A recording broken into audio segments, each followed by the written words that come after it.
Nursing સ્ટાફની વિદ્યાર્થીનીઓ ઊભા રહી એસટી બસમાં મુસાફરી કરી રહી હતી ત્યારે જમ્પ આવતાની સાથે જ ઈજાઓ થતા હોસ્પિટલમાં દાખલ કરવામાં આવી હતી। સ્ટોરી રિપોર્ટ બાય કિરણ ગોરી ભુજ। ઠાકોર રિંકુ બેન કેટલા જણા તમે દાખલ છો અને શું બનાવ બન્યો? 8-9 જણા દાખલ છે અને બમ્પ આવતા એસટી બસ વાળાએ સ્પીડમાં જવા દીધું હતું અને બધા પાછળ ઊભા હતા, અંદર જગ્યા નથી તો બધાને વાગ્યું છે પેટમાં અને માથામાં ને।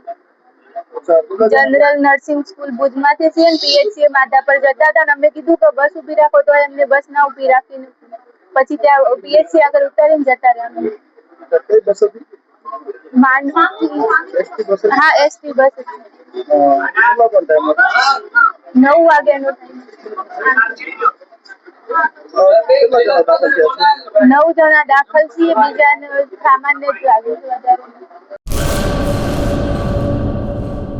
પેઢીઓની પ્રીત જ્યાં વિશ્વાસનું છે નામ, કલા અને સંસ્કારનું ગૌરવ બનતું આધાર। 5મી પેઢીના વારસામાં ઝળકે સોનાની શાન, મોક્ષા એટલે અંતરની શ્રદ્ધા અને સાચું સન્માન। 5 પેઢીનું આ સાથ સદાય અમર રહેશે। 5 પેઢીનું અતૂટ વિશ્વાસ એટલે કેરાનું ઘરેણું મોક્ષા જ્વેલર્સ। ગામ કેરાના હૃદય સમાન અને વર્ષોથી આપણી સંસ્કૃતિને દાગીનામાં કંડારનાર મોક્ષા જ્વેલર્સની મુલાકાતે આજે જ્યારે શૈલેષભાઈ શાંતિલાલ સોની આ પેઢીના 5મા વારસદાર તરીકે ગાદી સંભાળી રહ્યા છે, પણ વડવાઓના આશીર્વાદ અને ગ્રાહકોનો અપાર પ્રેમ પણ ઝળકે છે।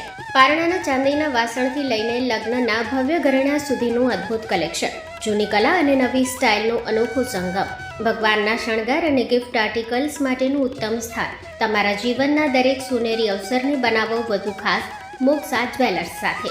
તો નોંધી લેશું અમારું સરનામું: મોક્ષા જ્વેલર્સ, કેરા, તાલુકો ભુજ, કચ્છ।